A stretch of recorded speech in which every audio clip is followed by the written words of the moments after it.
নমস্কার বন্ধুরা, আশা করি আপনারা ভালো আছেন।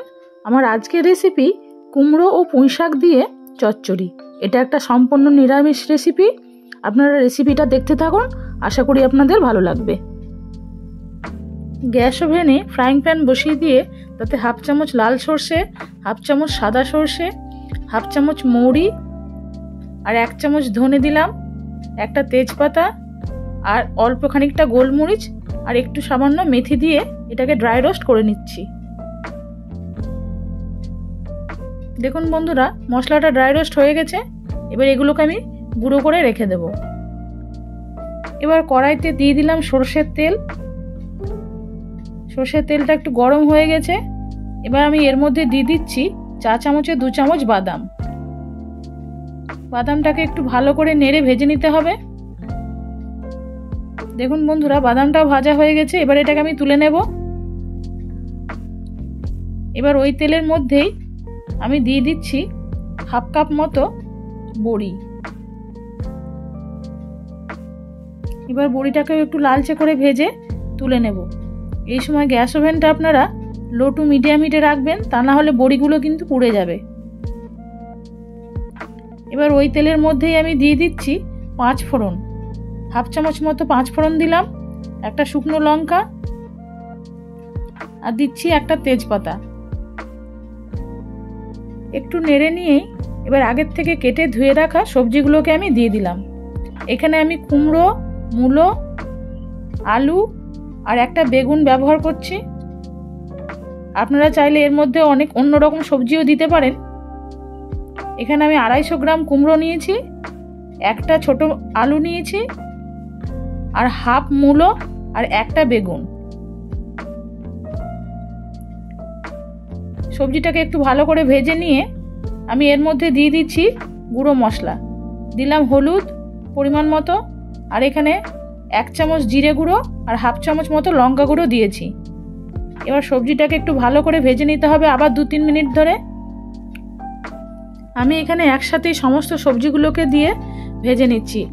আপনারা চাইলে আলাদাভাবেও সবজি ভেজে নিতে পারেন। 3-4 মিনিট ধরে আমি সবজিটাকে ভালো করে একটু ভেজে নিলাম। আর এই সময় গ্যাসের ফ্লেমটা লো টু মিডিয়াম হিটেই রাখতে হবে। এবার সবজির মধ্যে দিয়ে দিচ্ছি আদা। এখানে আমি আদাটাকে একটু গ্রেট করে নিয়েছি, 1.5 চামচ মতো আদা গ্রেট করে দিয়ে দিলাম। আপনারা চাইলে বেটেও দিতে পারেন, কোনো অসুবিধা নেই। এবার আদাটাকে একটু সবজির মধ্যে দিয়ে ভালো করে একটু ভেজে নিতে হবে। আবারও 2-1 মিনিট একটু ভালো করে ভেজে নিলাম আমি সবজিটাকে। এখনো অবধি আমি সবজির মধ্যে কোনো লবণ ব্যবহার করিনি। এরপর আমি দিয়ে দিচ্ছি আগের থেকে কেটে ধুয়ে রাখা পুঁইশাক। এখানে আমি 250 গ্রাম পুঁইশাক নিয়েছি। পুঁইশাকটা দিয়ে আমি এর মধ্যে দিয়ে দিচ্ছি এবার পরিমাণ মতো লবণ, কারণ পুঁইশাকের মধ্যে লবণ দিলেই জল বেরোবে আর তাতেই সবজি সেদ্ধ হয়ে যাবে। এরপরে আমি পুঁইশাক আর সবজিটাকে একটু ভালো করে নেড়ে দিলাম। দেখুন বন্ধুরা, পুঁইশাকের মধ্যে লবণ দেওয়াতে জলও বেরিয়েছে, তাই এক্সট্রা জল দেওয়ার কোনো প্রয়োজন নেই। এতেই সবজি ভালোভাবে সেদ্ধ হয়ে যাবে। এবার আমি এর মধ্যে দিয়ে দিচ্ছি 1 চামচ মতো চিনি। এই সবজিতে চিনি অবশ্যই আপনারা ব্যবহার করবেন, তাহলে সবজির টেস্ট খুব ভালো হবে। এখানে আমি লাল চিনি ব্যবহার করেছি, আপনারা চাইলে সাদা চিনি ব্যবহার করতে পারেন। এবার কড়াইতে ঢাকনা দিয়ে আমি এটাকে লো টু মিডিয়াম হিটে 10 মিনিট সেদ্ধ হতে দেব। ফিরে এলাম 10 মিনিট পরে। দেখুন বন্ধুরা, পুঁইশাক থেকে যে জল বেরিয়েছিল তাতেই সবজিটা সুন্দর তৈরি হয়ে গেছে, সমস্ত আনাজগুলো সেদ্ধ হয়ে গেছে। বন্ধুরা, আপনারা এরমভাবেই পুঁইশাক আর কুমড়ো দিয়ে চচ্চড়ি বাড়িতে বানিয়ে খেয়ে দেখুন, গরম ভাতে খেতে খুব ভালো লাগে। দিয়ে দিলাম ভেজে রাখা বড়িগুলো। এই রান্নাতে বড়ি অবশ্যই ব্যবহার করবেন। এরপর আমি সবজির মধ্যে দিয়ে দিচ্ছি সে আগের থেকে ড্রাই রোস্ট করে রাখা মশলাটা। এটাকে আমি গুঁড়ো করে নিয়েছিলাম, এখানে আমি 1 চামচ মতো ব্যবহার করছি। আপনারা এই সবজিতে এই ভাজা মশলা ব্যবহার করবেন, তাহলে এর টেস্ট কিন্তু বহুগুণ বেড়ে যাবে।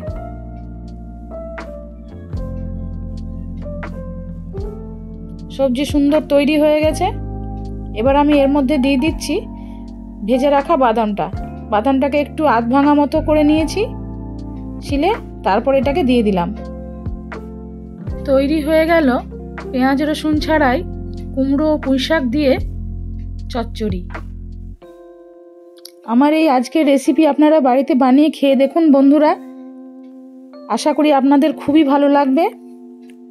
যদি রেসিপিটা ভালো লেগে থাকে তাহলে একটা লাইক দিন, শেয়ার করুন, সাবস্ক্রাইব করার জন্য অনুরোধ রইল। সবাই ভালো থাকুন, সুস্থ থাকুন। আবার অন্য কোনো রেসিপি নিয়ে আবার একদিন আপনাদের সামনে ফিরে আসব। নমস্কার।